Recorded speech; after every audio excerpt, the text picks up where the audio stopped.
aku bakal sharing dengan salah satu murid aku ya, namanya tuh Dipa. Jadi dia tuh punya masalah dengan ibadahnya. Kadang-kadang malas sholat lah, malas ngaji lah, malas belajar lah. Nah di sini kita bakal nyari solusi buat Neng Dipa ini supaya gimana caranya dia bisa khusyuk guys. Dan mudah-mudahan solusi ini bisa bermanfaat juga untuk kalian. Oke, langsung saja.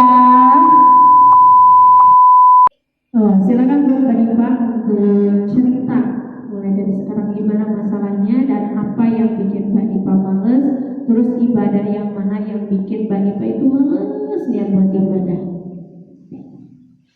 Ustazah, jadi gini, aku tuh mau sholat, tapi rasanya males benar. Kenapa ya? Jadi masalah Mbak Dipa itu guys, dia itu tiap mau sholat berasanya tuh males niat. Kenapa ya katanya. Nah Mbak Dipa, kalau masalahnya mah itu gimana caranya supaya kita sholatnya khusyuk, gimana caranya supaya kita itu gak malas dalam sholat, maka solusinya cuma satu teman-teman. Solusinya cuma satu Mbak Dipa, yaitu jadikan sholat itu sebagai kebutuhan. Seperti halnya kita makan, betul? Kita butuh terhadap makan, kita butuh terhadap minum. Kenapa kita butuh? Karena itu adalah asupan untuk tubuh kita, untuk energi kita. Lantas bagaimana sholat itu dijadikan kebutuhan dan apa tujuan sholat itu dijadikan kebutuhan? Itu pasti pertanyaan yang akan muncul di otak teman-teman, betul? Kenapa kita harus menjadikan sholat itu kebutuhan guys?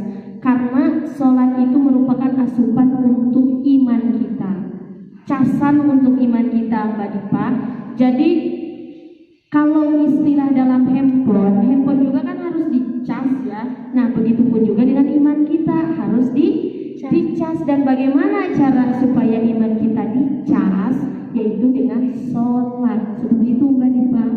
Selain sholat apalagi sih yang Mbak Dipa itu males niat untuk sholat?